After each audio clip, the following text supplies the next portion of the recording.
So here in CSFI, ang ginagawa namin, since we identify that ang pagtetepo ay isa sa pinakamahalagang preservation of culture, we focus on this and we make sure na masustain yung livelihood venture ng women magtetepo dito sa Maluso.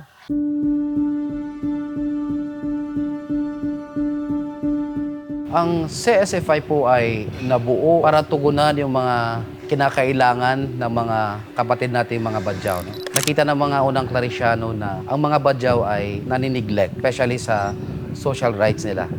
Sa pangkabuhayan, yung rights nila para sa education, para sa livelihood, at para sa kanilang kalusugan. Their product is a manifestation of their deep identity. Pinapakita na sila may maibubuga. No? Ang paggawa ng tepo basically, it will take 2 months to make. But as we see the output, makita natin yung passion, commitment, and the love of a woman who creates this certain man. Doon nakikita yung kanyang feelings, kanyang emotions, habang ginagawa niya yung tepo. Sabi nila, kapag ang outcome ng isang tepo na colorful and it's vibrant, it means they are happy while doing it.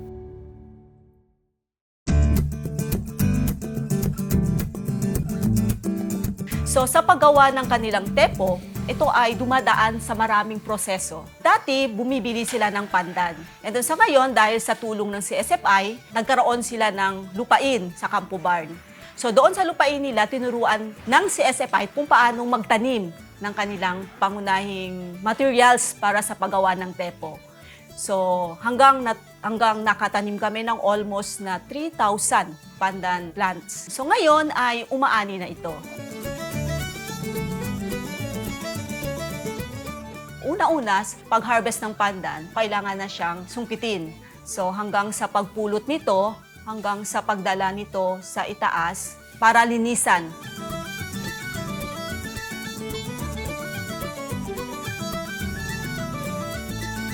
Sa paglilinis, inaalisan yung buto ng pandan leaves ng isa-isa, dahan-dahan. Tapos, isa-isa itong binubugkos o fino-fold. So almost siguro mga 15 to 20 leaves para hindi siya maalis. Kailangan dapat properly folded talaga yung dahon na yon, saka lulutuin. So sa pagluluto naman, so una-una kailangan magpainit ng tubig, saka ilagay yung nakabagpos na dahon sa loob ng kaldero. So 3 minutes din siguro kailangan lutuin yung dahon ng pandan, saka alisin at ibilad sa hindi masyadong naiinitan na araw. So, kailangan mga 3 araw para maalis yung tubig sa loob ng dahon. Sa kanila, ijajangat. Yung jangat, sa Badyaw language, ibig sabihin, gawing strip. I-stretch yung dahon bago siyang strip. Gamit yung jangatan tools nila. Pagkatapos nilang ijangat yung dahon at magiging strip na siya, so yung iba, tinatapakan-tapakan nila. Yung iba, hindi na nilang ginagawa yon kasi yung strip na yon ay malambot na. Pagkatapos, ilalagay nila sa isang malaking balde para ibabad overnight. Pagka umagahan, sa kanila ibibilad ito sa araw.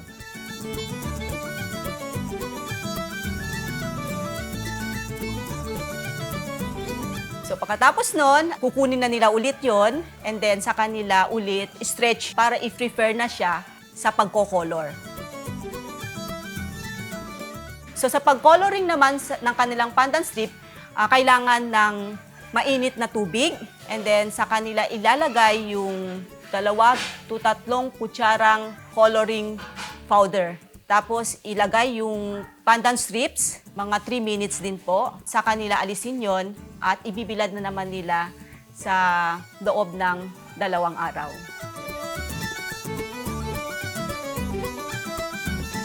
Pagkatapos nun, kukunin na nila yung naka-dried na pandan strips, stretch na naman ulit, preparation para sa paghahabi na ng banig nila. So sa paghahabi ng banig nila, kailangan ng 15 days na paghahabi sa dimension ng 60 by 80 inches na banig.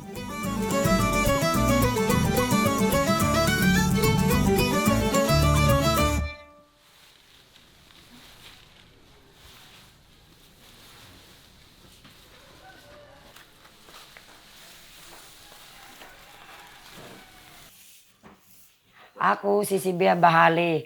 Ako mag-start ako magtepo, umul ko'y 13 pa ako. Magsimula ako, may nako. Ubus, matay pa ni nako, pinanduan ako ni si Pelsina, auntie ko. Pinanduan ako magtepo, buhating ako ang design. Ay kabayaan ko design, ay kolor kabayaan ko. Iya kabayaan ko, ma'am, kasi parang malalungay sa nga badyaw tepoy. Kasi bangan niya kinasal, labi-labi na bangan niya magdua, asugan niya tepo kami.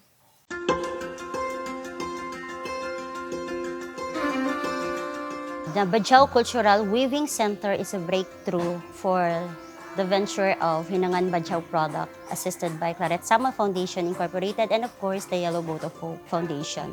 So, yung weaving center na to ay magiging avenue para ma-showcase yung mga produkto ng mga Bajau, no?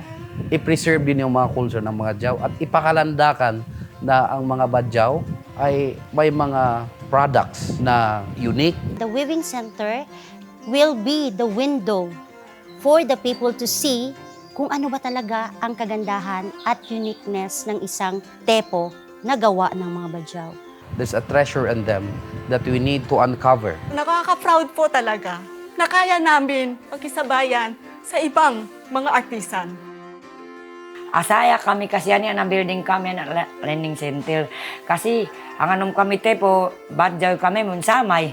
Kasi takanal kami, bangan niya sa lipalabay. Pakusaha kami para masakanak kami ag-school. Labi-labi na sali, mabaran kami na ba? Makatabang, ahaya katabangan kami. Ubus, ahaya to ang pagsukulan kami malaining sentil. Ani anabang makami, kaam na kami mo, labi-labi na kamastalan. Ahaya pagsurok kong sukulan kami. Kami akuyag, asaya kami. Bang tawa in tepo kami malahat sudi ako alasig makatakilabang ay bangsa kami. Ito yung identity nila eh. Ito yung nagpapakita kung sino sila. And from that very raw material na pandan, created by our women with heart and with passion, it became world-class because of the output ay talagang intricate, maganda, vibrant, and pwede nating ilaban sa ibang products na meron. Una-una po sa lahat, gusto kong magpasalamat sa Yellow Boat of Hope sa kanilang walang tigil na suporta sa CSFI at sa mga partners natin na tumulong sa CSFI for almost 3 decades. Dahil sa suporta nyo na pagtagumpayan natin na matulungan ang mga Bajau, economically, spiritually, socially, at iba pa na kinakailangan ng mga Bajau.